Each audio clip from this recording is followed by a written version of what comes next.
আসসালামু আলাইকুম সুপ্রিয় দর্শক, আজকের রেসিপি তালের পাখন পিঠা। দেখতে যেমন সুন্দর, খেতেও ভীষণই মজা, নরম তুলতুলে আর রসালো। এটা কিন্তু একবার হলো বাসায় তৈরি করবেন এই তালের সিজনে। একবার তৈরি করলে এটা কিন্তু প্রতি বছরও বানাবেন, আবার তাল সংরক্ষণ করে হলেও এই পিঠাটা তৈরি করে খাবেন, এতটা মজা। তো চলুন দেখে নিই আমি এই তালের পাকন পিঠাটা কিভাবে বানিয়েছি, সেটাই আপনাদের মাঝে শেয়ার করব, আর খুব সহজেই। ভিডিওটি ভালো লাগলে একটি লাইক দিয়ে কন্টিনিউ করবেন। প্রথমে আমি একটি রাইস কুকারে 1 কাপ দিয়ে দিলাম লিকুইড দুধ, সাথে আমি দিয়ে দেব 1 কাপ পরিমাণ তালের রস। এই তালের রসটাকে আমি জাল করে ঘন করে রেখেছিলাম। আমার চ্যানেলে আরও কিন্তু তালের অনেক রকমের পিঠা রেসিপি আছে, তালটা কিভাবে ঘন করে বাইর করবেন সেটাও কিন্তু দেওয়া আছে, চাইলে দেখে আসতে পারেন। এখন আমি এর ভেতরে দিয়ে দিলাম 1/2 কাপ পরিমাণ চিনি, 1 কাপ পানি। এটা যখন খুব ভালোভাবে বলক চলে আসবে, এর ভেতরে দিয়ে দিচ্ছি 1 কাপ সুজি আর 1 কাপ ময়দা। এখন এটাকে ভালোভাবে নেড়ে চেড়ে মিশিয়ে নিতে হবে। এখন কিন্তু আমি রাইস কুকারটাকে বন্ধ করে দিয়েছি, যেহেতু এটা নিচ তলাটা অনেকক্ষণ পর্যন্ত গরম থাকে, সেজন্য। আপনারা যদি চুলায় এটাকে করে থাকেন তাহলে মিডিয়ামে রেখে একটু সময় জাল করে নেবেন। তারপর আমি ঢাকনা দিয়ে ঢেকে রেখে দিলাম 5 মিনিটের মতো, যাতে করে সুজিটা খুব সুন্দরভাবে সেদ্ধ হয়ে যায়, সেজন্য। এখন আমি 5 মিনিট পর ঢাকনাটাকে খুলে এটাকে কিন্তু গরম গরমই মেখে নিতে হবে। এই অবস্থায় কিন্তু অনেকটাই গরম, তারপরও গরম গরম অবস্থায় মেখে নিলে এই ডোটা কিন্তু সফট হবে, পিঠাগুলো তৈরি করতে কিন্তু খুব সহজেই হয়ে যাবে। এই পর্যায়ে এসে যারা এখনও লাইক দেননি, প্লিজ একটি লাইক দিয়ে ভিডিওটা কন্টিনিউ করবেন। এই তো দেখতেই পারছেন আমি কিন্তু গরম গরম এটাকে ভালোভাবে হাতের সাহায্যে মেখে নিচ্ছি।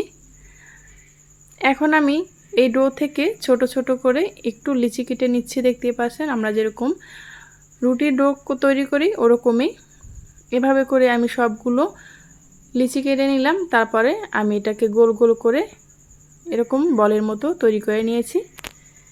একটা তৈরি করেছি আমি ছোট, একটা তৈরি করেছি বড়। এখন আমি পাকন পিঠার যে সাজ থাকে সেটা দিয়ে তৈরি করছি। এই সাজগুলো কিন্তু বাজারে 20 টাকা করেই কিনতে পাওয়া যায়। আপনাদের কাছে যদি এই সাজটা না থাকে তাহলে কিন্তু চালনির উপরে রেখেও আপনারা ডিজাইন করে নিতে পারেন, অথবা চামচ দিয়ে যে কোনো ডিজাইন আপনারা খুব সহজে কিন্তু করে নিতে পারেন। কিন্তু এই প্রসেসে যদি আপনি পাকন পিঠাটা তৈরি করেন তাহলে খেতে কিন্তু অসম্ভব ভালো লাগবে। এই তো একই প্রসেসে আমি 2টা তৈরি করে নিলাম, আর যেটা একটু ছোট ছোট তৈরি করেছি সেটা কিন্তু আবার ছোট আরেকটা ডিজাইন করে নিচ্ছি। সাজ যাদের ঘরে আছে খুব সহজে কিন্তু ডিজাইনগুলো তৈরি করে নিতে পারেন। এই তো এইভাবে করে আমি সবগুলো পিঠা একেবারে তৈরি করে নিয়েছি। আর তৈরি করার পর দেখতেই পাচ্ছেন কতটা সুন্দর হয়েছে আর কতটা ভালো লাগছে দেখতে। এখন আমি এই পিঠাগুলোকে ভেজে নেব। তার আগে একটা শিরা তৈরি করে নেব এই পিঠাগুলো ভেজানোর জন্য।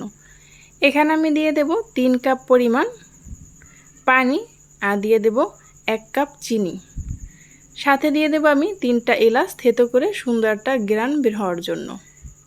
আপনারা চাইলে এখানে হালকা একটু লবণ দিতে পারেন, যারা মিষ্টি খাবারে লবণ পছন্দ করেন তারা। এখন এই পানিটাকে আমি চিনির শিরা জাল করে নেব 3 মিনিট। এই শিরাটাকে বেশি ঘন করা যাবে না, তাহলে কিন্তু পিঠাটা খুব সুন্দরভাবে নরম তুলতুলে হবে না। শিরাটাকে নামিয়ে একটা সাইডে রেখে দিলাম।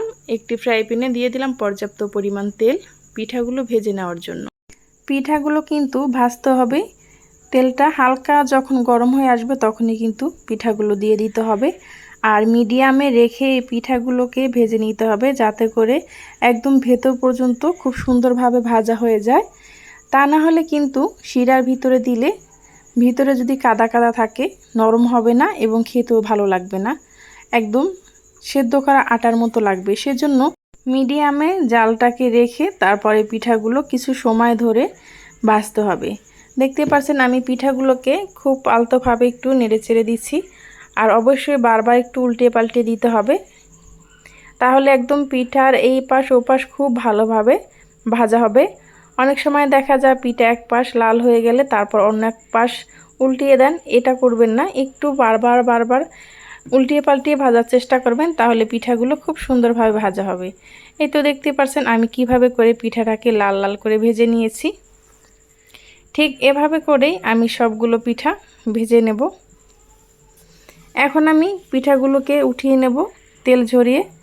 অবশ্যই খেয়াল রাখতে হবে পিঠাগুলো যাতে পুড়ে না যায়। অতিথি আপ্যায়নে যদি এই পিঠাগুলো আপনারা তৈরি করে দেন তারা কিন্তু বুঝতেই পারবে না এটা আপনি তাল দিয়ে তৈরি করেছেন, এতটা মজার হয়। পিঠা তো কত রকমেরই খেয়েছেন, একবার হলো বাসায় এই তালের পিঠাটা তৈরি করবেন। আশা করি আপনাদের কাছেও ভালো লাগবে। আর যদি কাছের মানুষের কাছে শেয়ার করে দেন তারাও কিন্তু এই রেসিপিটা জানতে পারবে। এই তো এখন আমি যে বাকিগুলো ছিল সেটাও কিন্তু ভেজে নেব। যে পিঠাগুলো আমি ভেজে উঠিয়ে নিয়েছি সেই পিঠাগুলো এখন আমি যে শিরাটা তৈরি করে রেখেছিলাম সেই শিরার ভিতরে দিয়ে দিচ্ছি। শিরার ভিতরে দিয়ে বেশি সময় রাখার কোনো প্রয়োজন নেই, 10 মিনিট ভিজিয়ে রাখলে এটা খুব সুন্দরভাবে একদম রসে ভরে যাবে। এখন যে বাকিগুলো ছিল সেটাও আমি ভেজে নিচ্ছি। এখন আমি এইগুলো ভেজে আবারও শিরার ভিতরে আমি দিয়ে দিচ্ছি। এই তো এখন আমি শিরার ভিতরে দিয়ে প্রথমে যেগুলো আমি দিয়েছিলাম সেটা উঠিয়ে নেব, আর যেগুলো আমি পরে দিয়েছি সেটা আমি আরও 10 মিনিট রাখবো। আমি কিন্তু প্রথমগুলো আগে উঠিয়ে নিয়েছি, তারপর আমি এই যে দ্বিতীয়গুলো আরও 10 মিনিট পর উঠিয়ে নিলাম। তারপর উপর থেকে আরও একটু শিরা দিয়ে দিলাম যাতে করে খুব সুন্দরভাবে এটা সফট হয়, সেই জন্য এটার ভিতরে কিন্তু কোনো রকম দলা পাকিয়ে নেই। এখন আমি সুন্দর ডেকোরেশন করার জন্য একটু উপর থেকে সাদা তিল ব্যবহার করছি। এটা একদমই অপশনাল, কোনো প্রয়োজন নেই। দেখতেই পারছেন কতটা সুন্দর আর কতটা পারফেক্ট হয়েছে, একটা পিঠাও কিন্তু ভেঙে যায়নি এবং গলেও যায়নি।